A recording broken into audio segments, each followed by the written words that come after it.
罗律好。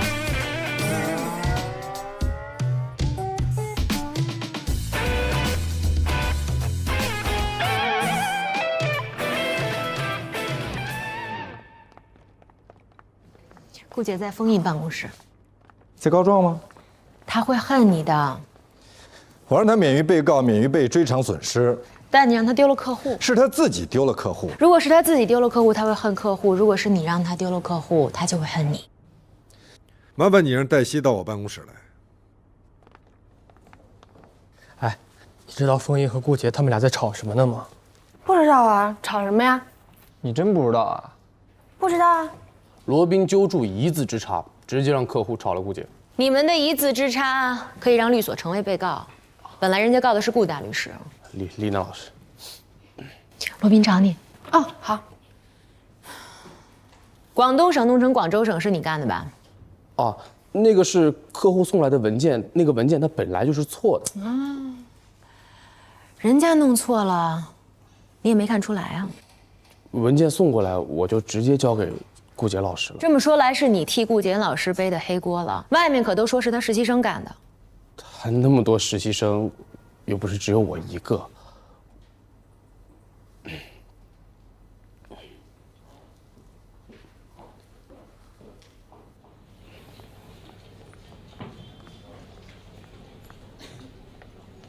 现在他们双方的争议就在于究竟是劳动合同还是劳务合同。如果是劳动合同的话，是要支付赔偿。你都跟钟宇说了我什么？我一直在恳请他，希望他能再给你一次机会。你为什么要跟他说我父亲病了，现在在重症监护室？因为我希望他能够谅解你。结果就是他变成了你的客户。没错，这是最好的结果。否则他很可能会起诉律所，你也会因为你的过错失误而被追究责任。同时，你一样会失去他，因为他对你的不满已经不仅仅是因为你这一次一个字的失误。这么说，我还要感谢你。我不需要任何人的感谢。那你跟我说这些干什么？是你突然闯进我的办公室，打断了我和我助理的正常工作，并且质问我到底跟钟宇说了什么，好吗？早知道是这样的结果，我就自己飞过去直接找他了。顾大律师，我希望你能想起来，当初是你找我，你说钟老板不肯接你的电话，是你在求我。是我求你，那是因为我知道你跟钟老板关系好，你们有交情，但是我没有想到你会让钟老板换了我。原来你是这样想问题的。好，那我现在认真告诉你，我没有。那你怎么解释现在钟老板变成了你的客户？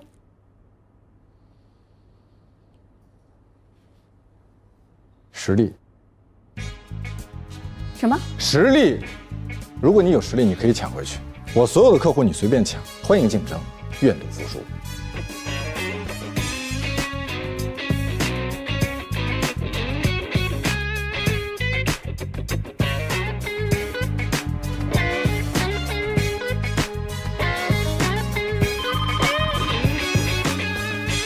你好，罗宾办公室。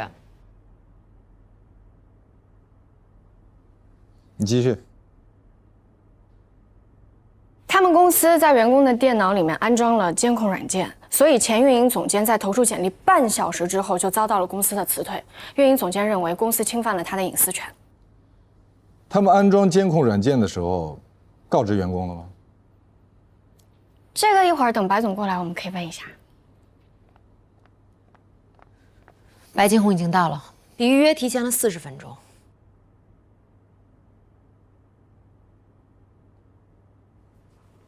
罗律师，气死我了！别生气，有什么话坐下说。我们的设计总监，我对他多好啊！设计总监？白总说的是前设计总监，不是我。气死我！不是，运营总监在告你们侵犯他电脑吗？对，是前运营总监在告我们。可是我要告的是前设计总监，那是2个人2个事。那你们公司真的挺有意思的，前高管离职，不是告公司，就是被你们公司告，全是白眼了。我们那个运营总监，我要不是安了监控软件，我都不知道他一边在我这拿着高薪，一边跟对手的公司眉来眼去，他还有脸告我。还有我们那个设计总监更过分，他说他父亲生病要回去看他，我说行啊，我就答应他走了，我还给了他2万块钱。你说我做的已经很好了吧？可是他怎么对我？气死我了！你先别生气，啊，有几个问题我们需要问一下。问你们公司安装监控软件的时候告知员工了吗？有什么区别吗？针对各类职场常见的监控行为，法律上是有不同的解释的。判断是否侵犯其隐私权，最重要的一个因素就是是否事先告知。监控软件是安在我们公司电脑上，公司电脑是公司资产。我在我自己公司的电脑上安监控软件，还要事先告知吗？但是员工会认为说，你连上个网查个快递都会被公司盯着。我每年拿出10多万安监控软件，我不是盯他们查快递的，我是要看他们工作的时候有没有给我干活。否则，你花8个小时干活，5个小时网上购物，3个小时互动工作，那我给你和花8个小时干活的员工一样开钱，那我不是被他们耍了吗？不是说不能监控，而是说安装之前有没有事先告知。我是想知道，你们公司有没有规定工作时间不允许做工作以外的事情？当然，这员工手册上都有的。而且白总明确跟大家都说了，公司电脑是大家上班的时候用的，不可以把个人信息通过公司平台传播，公司技术部是可以看得到的。那就 OK 了。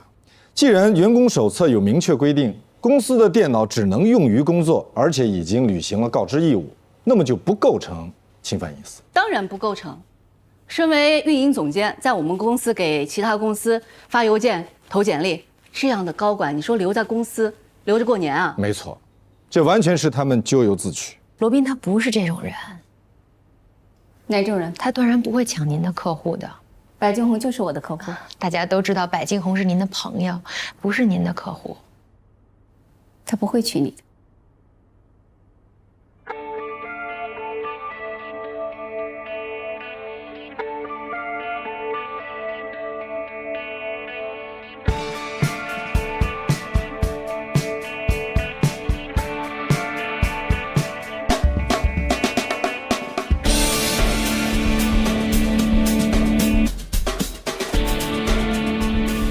有什么可以帮您的吗？我今天去见客户了，还跟客户吃饭了。对，是他请的我，他跟我咨询一些关于并购方面的问题。您是这方面的专家呀。谢谢。你这话是什么意思呢？你真这么认为吗？事实就是事实，我怎么认为的不重要。那是什么意思？你给我解释一下。你是说我是这方面的专家，它是一个事实，但是同时呢，你也这么认为，还是说我是这方面的专家，它是一个事实，但是你并不一定这么认为？这句话既不是事实，我也不这么认为，就是一句客套话，行了吧？你是不是现在特别想打人？我不打女人，但是我不明白为什么你对我这么不友好。我对你很友好啊，我只是用你平时的方式对待了你。你不是经常标榜这种令人不愉快的沟通方式是忠言逆耳、实事求是吗？好，我要问一个问题：我不在律所的时候，律所里发生了什么事情？来了一个外星人，宣布他准备占领地球。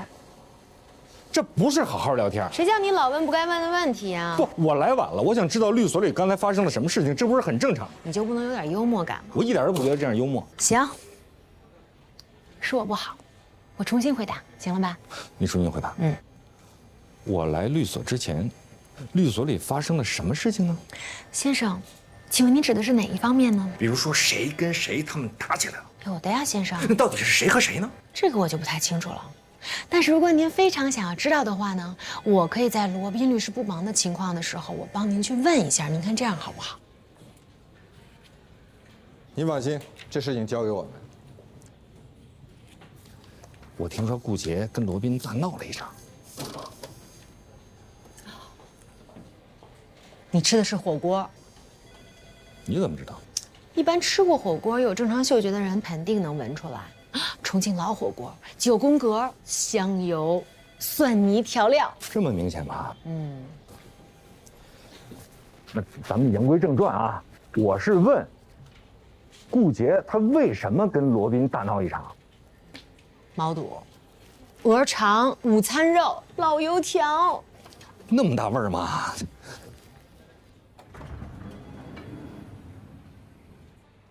罗老师啊，您刚才为什么要打断我？打断你需要给你理由吗？您知道我要说什么吗？您就打断我。给老板普及一下什么叫员工的隐私权，教育老板不要侵犯职工的权利，让老板觉得比你笨，比你傻，什么都不懂，这需要你来教吗？我去他们公司做过调查，大部分员工他们都感觉到非常的压抑，不喜欢公司的文化。他们那个前运营总监之所以给其他公司投简历，也是因为这个原因。谢天谢地，幸亏我打断了你。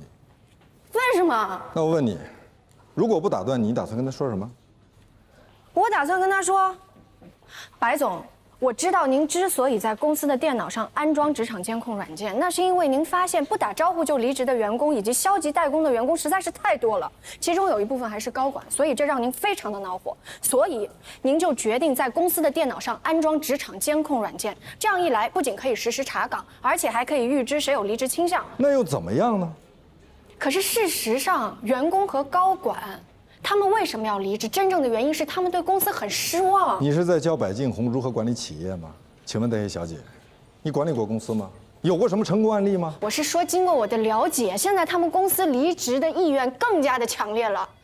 只不过他们为了不被监控到，就选择不在公司的电脑上去投简历、收邮件。公司的监控就只能监控到他们在电脑上干了什么，但是没有办法监控到他们员工脑子里在想什么、干什么。你是怎么了解到的？我跟他们的员工交谈过。谁？告诉我他们的名字。那我不能告诉你。你被炒掉了。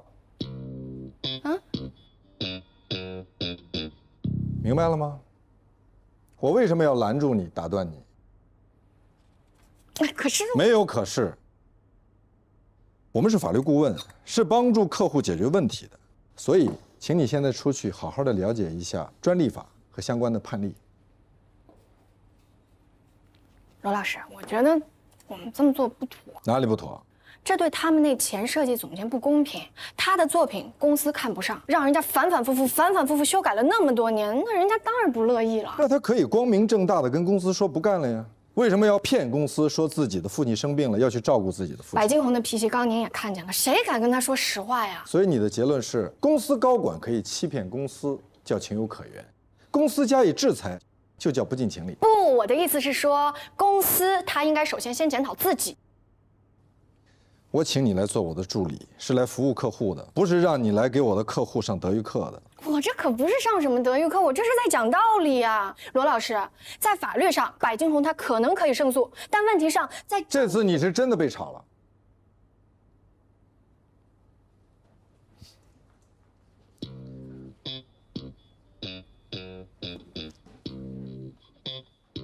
罗老师啊，你跟我开玩笑的吧？这有什么好被炒的？那我再说一遍，你是真的被炒了，回家吧。不可能！刚刚您过来的时候，我看到您的小肩膀抖动了一下，您肯定在跟我开玩笑，您在偷笑对不对？你肯定是在偷笑，我怎么可能会被炒了，对不对，罗老师？出去了解一下相关的判例。好嘞。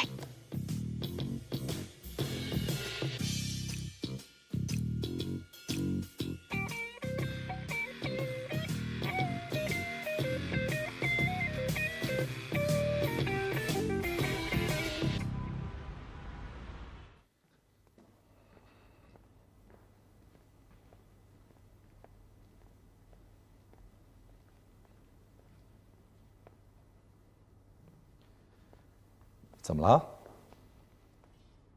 我最近想休个假，什么假？婚假？年假。是有什么事儿吗？没有啊。你电话一直在震。哦。垃圾电话。行，那你跟黛西交代一下。嗯，谢谢。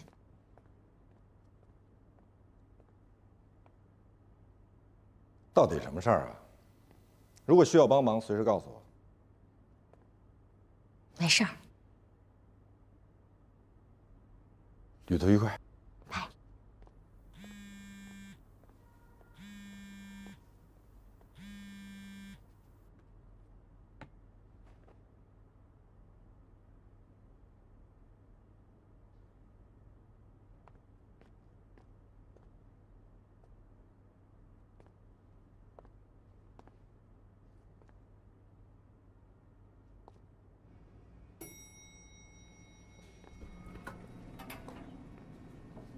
嗨，简明姐。哎，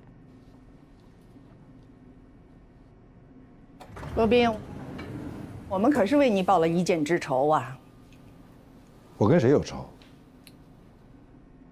史上最贵退一赔三汽车案，退一赔三啊，1650万。这跟我有什么关系？没关系，蓝红没有找过你啊？有关系吧？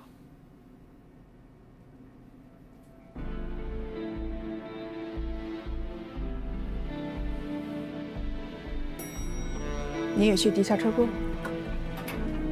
当然不。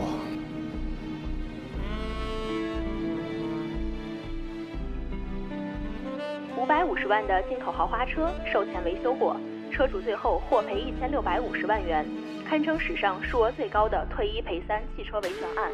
车主称，销售商承诺是全新英国原装进口豪华车，但是保养时发现车有过大修记录，一审判决撤销合同买卖，车主退车，销售商在退还车款同时做出3倍赔偿。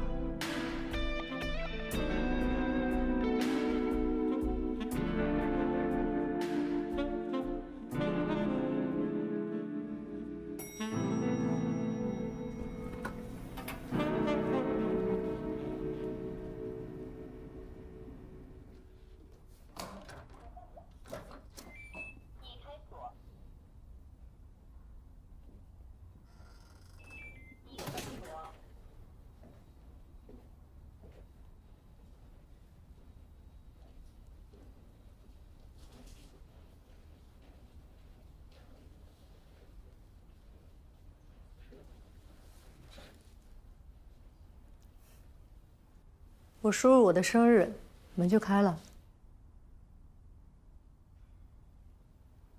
你别紧张，你家又不算什么国家机密。但我的住宅受法律保护，准确的说是受宪法保护。宪法第39条，中华人民共和国公民的住宅不受侵犯。所以啊，那就请你不要知法犯法。那你告我呀，你就告我非法入侵他人住宅。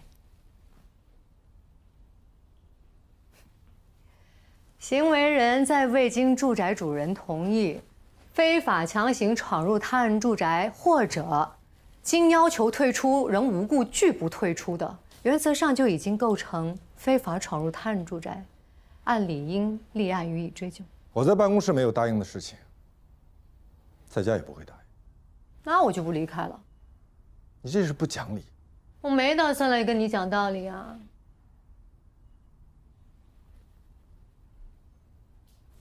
哎，你去哪儿？我走啊！你为什么要走呢？现在是我闯入了你的住宅，你可以报警抓我。你已经劝我离开，但是我拒不离开。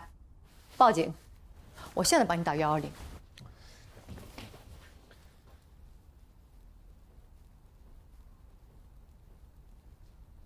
怎么了？我不想跟你缠扯不清。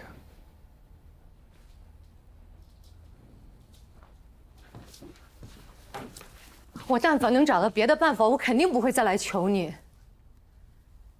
但是我没办法了，我一审输了。现在网络上、报纸上全都是我们的负面新闻，说什么这是史上最贵的汽车维权案。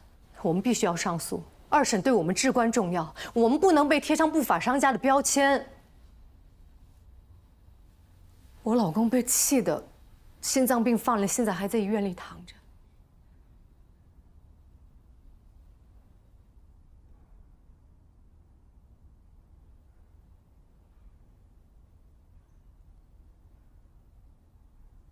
我可以给你推荐律所、律师。我不要。你认识的律师我也认识，你推荐的律所我也能找到。但是我不信任他们。我们一审找的也是大律所的大律师，官司输了，他一点歉意都没有。那依你的意思，官司输了，律师要给你写一份检查？我不是这个意思。我自己也有律师证，所以你应该知道。我知道，我知道我们胜诉的机会渺茫。 但是，哪怕只有一点点希望，我也要去努力。我们输不起。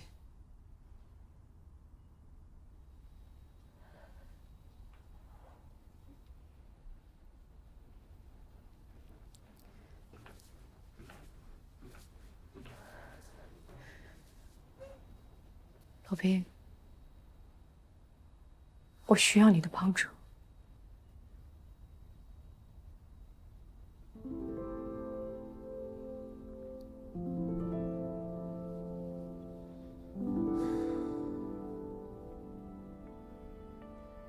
你可以去找何塞。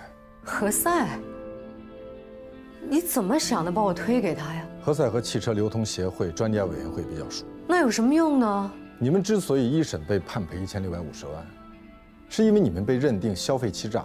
只要你们能够证明你们的行为不是欺诈行为，怎么证明？让何塞去找专家，说明 PDI 程序是行业惯例，是否告知消费者，并没有法律明文规定，并且更换车窗、补漆行为，并不会对人身健康、安全构成潜在威胁或者实际损害，所以不构成消费欺诈。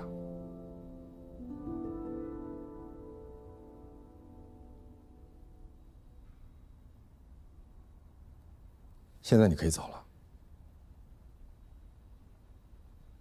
谢谢你。不客气。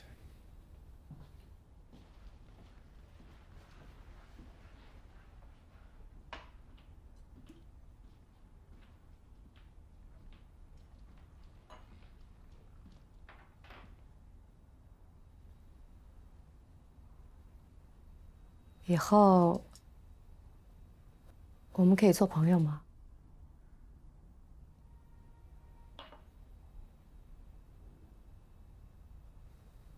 你还怨恨我？不，我不喜欢占朋友的便宜，但也不喜欢被朋友占便宜。你是怕我以朋友的身份占你便宜啊？不是朋友，谈不上占朋友便宜。我不会占你便宜的。二审胜诉之后，1650万就是我们付你的律师费。我们不怕花钱，我们注重的是商誉。就跟何塞谈吧。你确定？我确定。我突然觉得我们有很大胜算的可能。当然，我知道。那你为什么要给何塞送这么一个大礼包？因为我不想占这个便宜。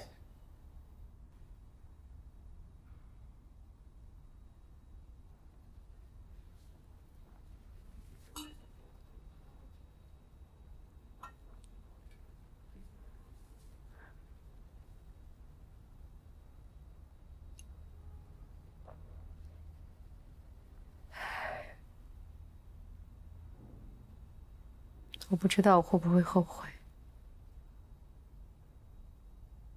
我不后悔。也不后悔什么？无论什么，只要过去的，我都不后悔。向你学习。心想事成。你知道我心里想的是什么吗？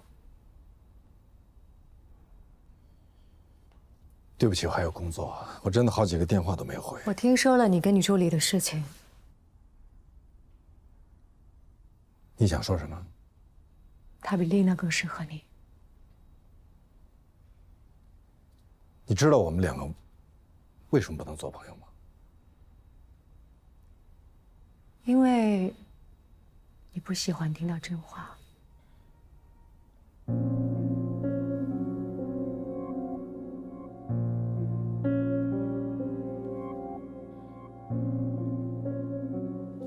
谢谢你的酒，走了。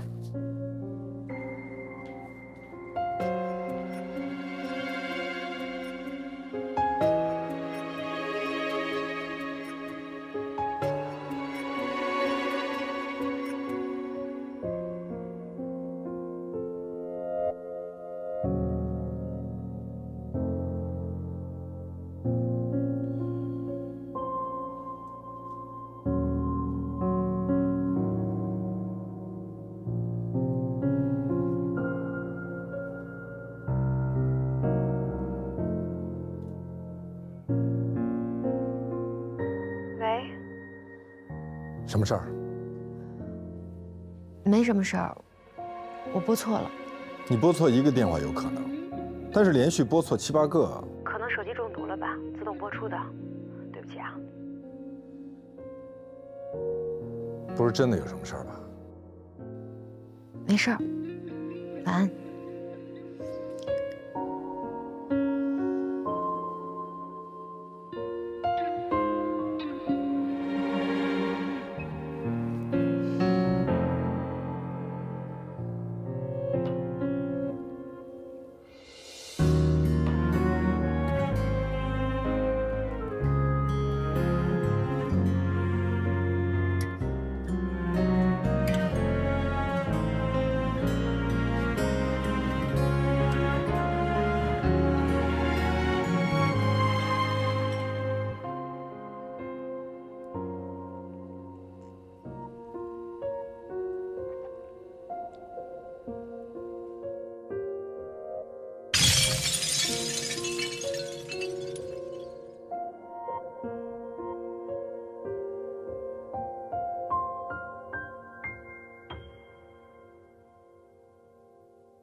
哇塞！我去，这真的假的？你这是啊？没错，全世界排名前10的法学院。哇塞！你怎么没跟我说呀你？我怕我万一没考上。耶！过来！你怎么那么棒呢你？我终于考上了。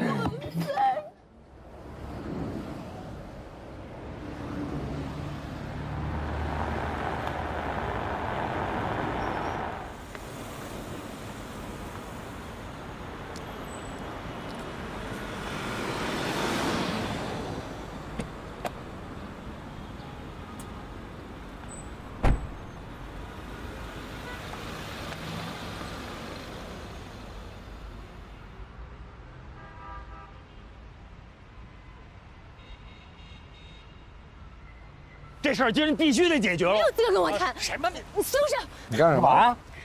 你干什么？我告诉你，今儿躲得了初一，躲不过15。他谁呀？不重要。不重要，他为什么拉着你？你在大街上被疯狗咬了，你会问疯狗为什么咬你吗？是啊，疯狗为什么咬你呢？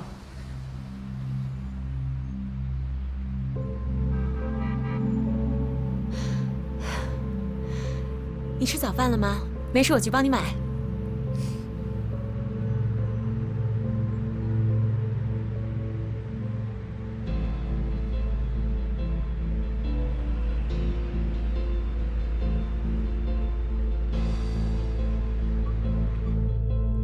审判长，被告在交车前对于油漆和窗帘的处理未予告知。被告对我的当事人销售的是一辆大修过的问题车。原告关于车漆打蜡抛光和窗帘更换属于大修的主张，这与公众对于大修的合理认知有着明显的不符。经销商提供了车辆的全套正式进口手续，车辆未被他人使用，符合合同约定。被告未提供任何证据证明已告知车主本车的维修情况，故可以认定其故意隐瞒车况，侵犯了消费者的知情权，故构成了欺诈。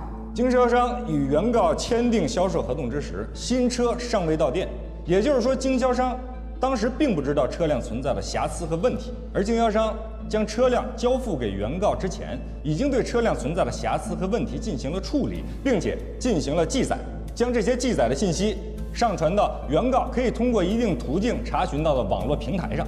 也就是说，经销商并没有故意隐瞒的意图。你好，你好。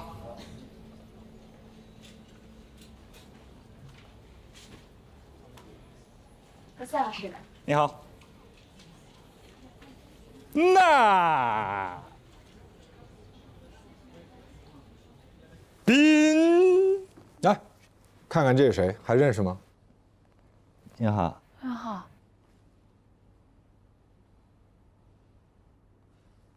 康阿姨，咱们大学宿舍的保洁阿姨，我当年跟康阿姨很熟的。康阿姨，康阿姨还认识这是谁吗？认不出来了。何塞，何塞，啊，晒晒。晒啊！娘哎，我都认不出来了。你上大学的时候，那时候比现在瘦的多得多了。康阿姨，何塞现在就不愿意听别人说他肥。哎呦，虽然他确实很肥。挺好，挺好。康阿姨，您坐。挺啊。我是您的案子呀。这康健是谁啊？俺爹呀。哎呀，今年90了，稀里糊涂的就签了这么个合同。90了。这脑子还清楚吗？精神没问题吧？是不是老年痴呆了呀？这是。何塞，康阿姨，您别在意，他就是想了解一下情况。我知道啊。那个，我找了校长老师了，都给我出主意了。说我爹要是糊涂了呢，这个合同就无效了。可是我们家那老糊涂一点不糊涂呢，身体好着呢，口齿清楚，怎么看也不像有病的。哎呀，他就是让中介给忽悠了。不好意思打扰了，罗老师，姚江和他的律师到了。他有预约吗？有，我跟丽娜姐说了，就是约的今天。康阿姨啊，这样我来了一个客户，要去先接待一下。你跟何塞说，您放心，我们一定替你讨回公道。哎，你忙啊，你坐着。哎，你忙你的哈。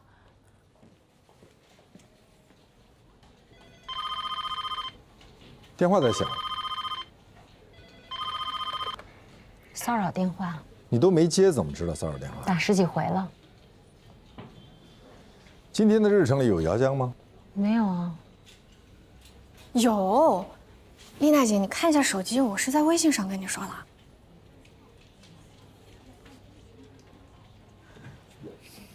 对不起，我忘了，可约到一块儿去了。等一下，你记得把康阿姨的合同复印一下。好，现在就去。这2天你不是说要休假吗？我先不休了。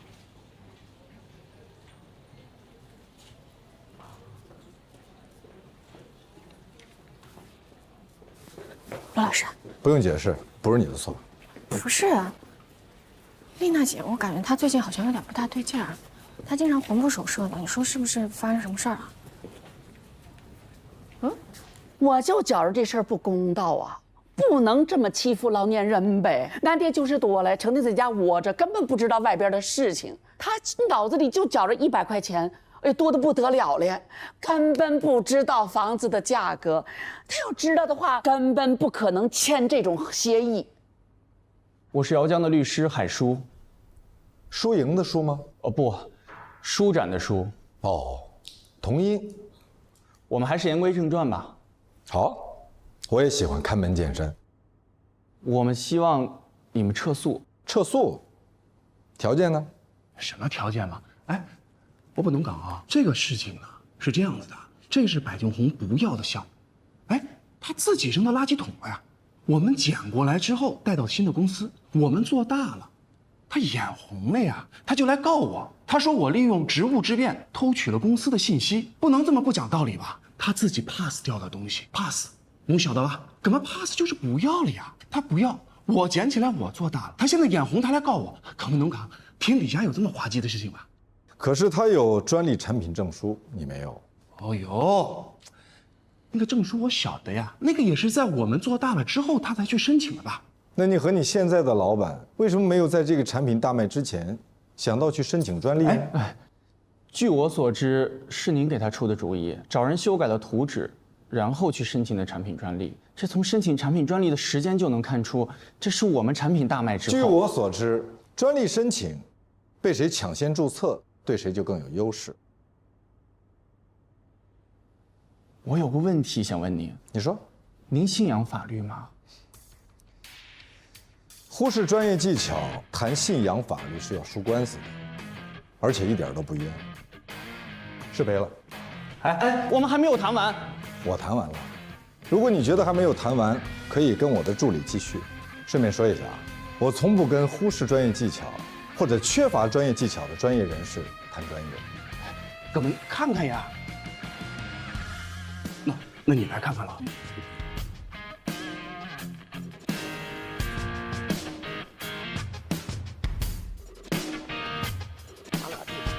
咱就走法律程序了，你知道吗？我已经到律师事务所了。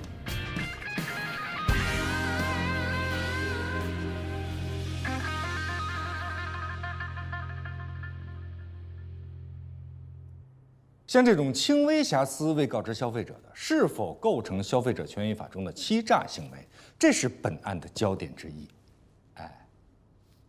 我接受个电话采访啊。康阿姨，您说，哭着走了。啊，您说啊。对。你怎么可以让她哭着走了？你还指责我为什么让她哭着走？是你把她甩给我的，好不好？我没有把她甩给你，我是因为有其他的客户。你明知道康阿姨这个时间段会来，你干嘛还约其他的客户？我说了，我马上就回来。马上是多久？1分钟、5分钟？我等了你整整10分钟，你知道吗？律师出售的是时间，你把你自己的时间用作收费咨询，让我在这给你还人情啊？你把康阿姨当做人情，你把康阿姨当做情人啊？请你以后不要指责我没有拿你当朋友。难道你什么时候把我当做过朋友吗？是的，我曾经有过这个念头，也考虑过把你划到我朋友的候选名单里，但现在被彻底划掉了。鬼才相信。没错，因为你从来不知道什么叫相信。哎，康阿姨那合同就是这么签的，对吧？白纸黑字的，你让我怎么样啊？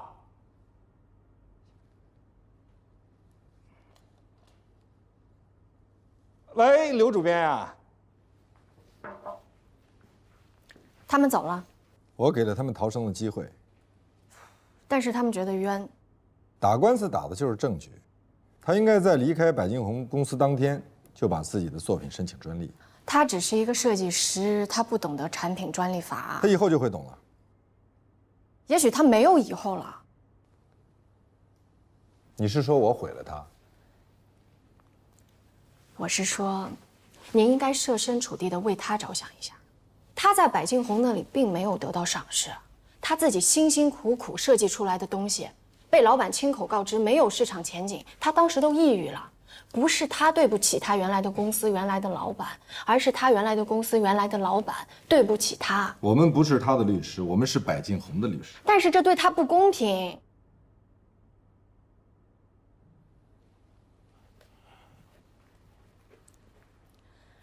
我们都知道，这是他的设计，是他的产品大卖了之后，百金红才翻出他原来留在公司的图纸，稍微改了2笔就去申请的专利，是您给的律师意见。是我给的律师意见。我之所以给他律师意见，是因为百金红是我的客户，他跟我们签署了专项法律事件委托合同，我们是专业人士，所以就要给出专业意见，而不是像今天来的那个叫什么书的律师，只会一味地谈法律信仰，却连基本的专业技巧都不具备。但是您在给出专业的意见的时候，是不是应该要兼顾一下公平？公平？你知道什么叫公平吗？公平一定是具体而微的。就像这份合同，按照合同法是完全有效的，但事实是他们欺负了一个90岁高龄的老人。那难道说我就可以这样站在法庭上，仅仅指责他们缺德，就可以讨回公道、赢得官司吗？但是法律最重要的还是应该要维护公平，而不仅仅是判定合同的有效性。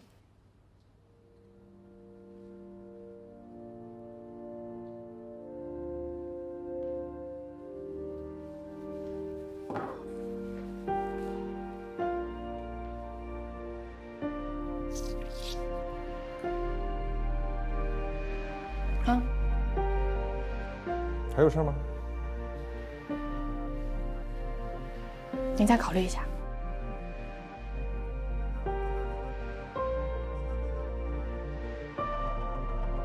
毫无疑问，中介隐瞒了真实的市场价格。如果房主能够掌握到真实的市场价格，绝对不会签署这样的委托协议。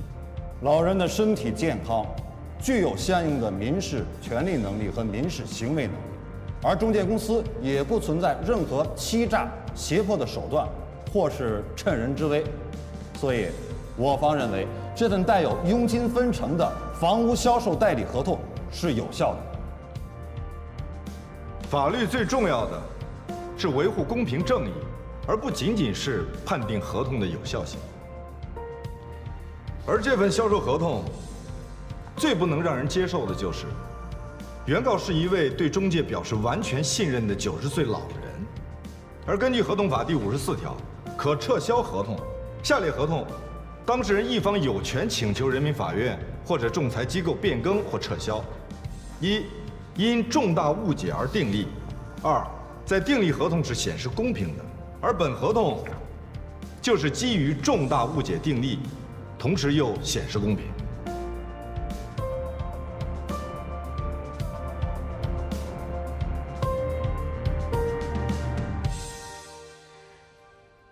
小罗哎，太谢谢你了！你看我也不知道怎么表示你。阿姨，我知道，如果您一定要谢呢，首先您得谢谢我们封主任，他很支持我们工作。然后呢，你应该谢谢我的助理，就是他黛西。那句法律最重要的就是维护公平和正义，而不仅仅是判定合同的有效性，就是他说的。这。哎呦，谢谢你了，谢谢助理姑娘了，谢谢了。康阿姨，对不起啊，你们稍微打断一下。史上最贵退一赔三汽车案2审终审判决，被告赔偿原告11万元，还承担了31万1千元的诉讼费，神反转。老大，我建议啊，从现在开始，我们应该形成一个传统啊，那就是每赢了一个官司，我们大家应该一起来庆祝一下。如果这样的话，罗宾律师1周就得开个 party。不，我是说呢，像这种重大的官司实现了神反转的，我觉得这样应该形成一个我们的律所文化，我们要让公众知道，我们的律所是一个什么样的律所。我们要召开新闻发布会，同时呢，应该让主管部门知道。律协呢，准备表彰罗宾律师，为他扶持弱势群体做出的努力。我们律所呢，已经上报了总部管理委员会，准备晋升罗宾律师为高级合伙人。哇！恭喜恭喜恭喜！那我呢？我刚刚为了咱们律所打了一个神反转的官司，1650万呢。娘哎，1650万呐！娘哎，那个小罗啊，你看我给你们多少钱合适？哎，这个事儿当初咱们也没说好。康阿姨，您这个不需要钱，我们对您是法律援助。法律援助是什么意思呢？就是说是免费的，不要钱啊？是。娘哎，小罗啊，谢谢你们了哈。康阿姨，不用老说谢，不用谢，这是我们应该做的。哎呦，真是谢谢你们了，谢谢了啊！那我们送康阿姨出去，好，让她送走你。谢谢哈，谢谢了啊，可以了。哎。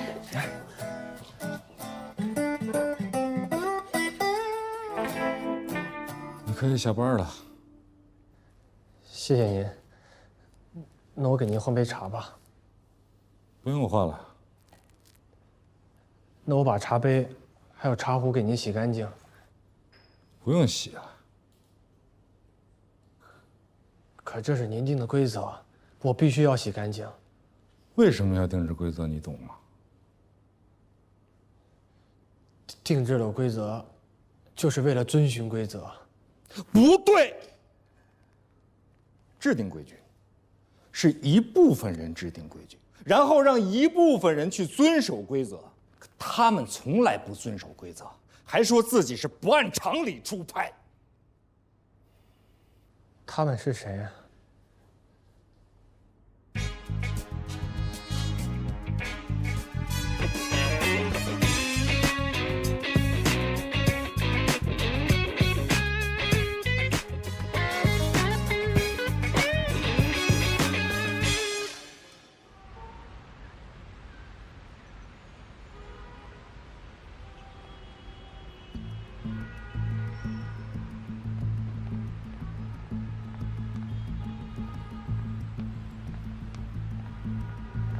不是说好了你不能来这儿吗？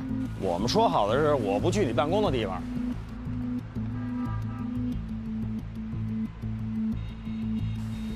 5000块钱，还有在携程上给你买的回程的票，你现在就可以走了。刷身份证就可以进站，一路平安。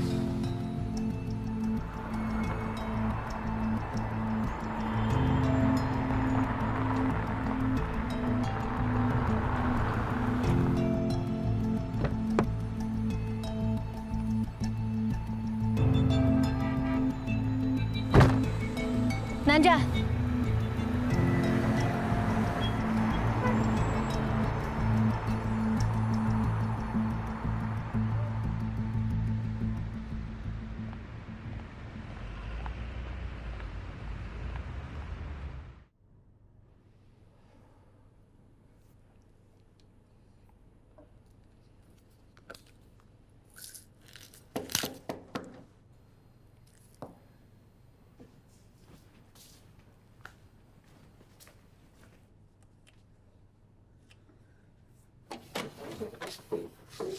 你怎么又来了？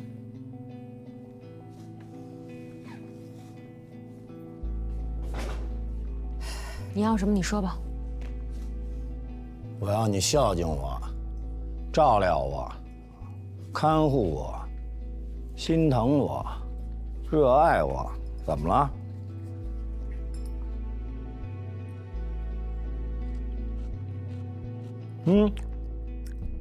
这香油进口的吧？还真香嘿！我已经给过你钱了。那你呀，好好学习一下这个中华人民共和国老年人权益保护费的规定。那不叫中华人民共和国老年人权益保护费。不管它叫什么，反正在法律上啊，你有赡养我的义务，你给我钱那是应该的，那叫赡养费。对，我给你的钱是叫赡养费，不叫保护费。你不能动不动就来骚扰我、威胁我。我什么时候威胁你了？我来就想告诉你啊，你呀也不能动不动就拿张火车票就把我打发走。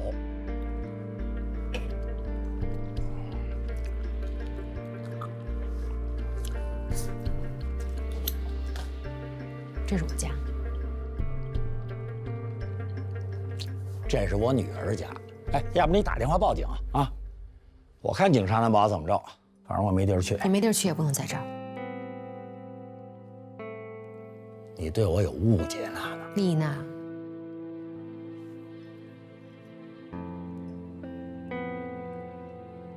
是，丽娜，李小娜，你姓李。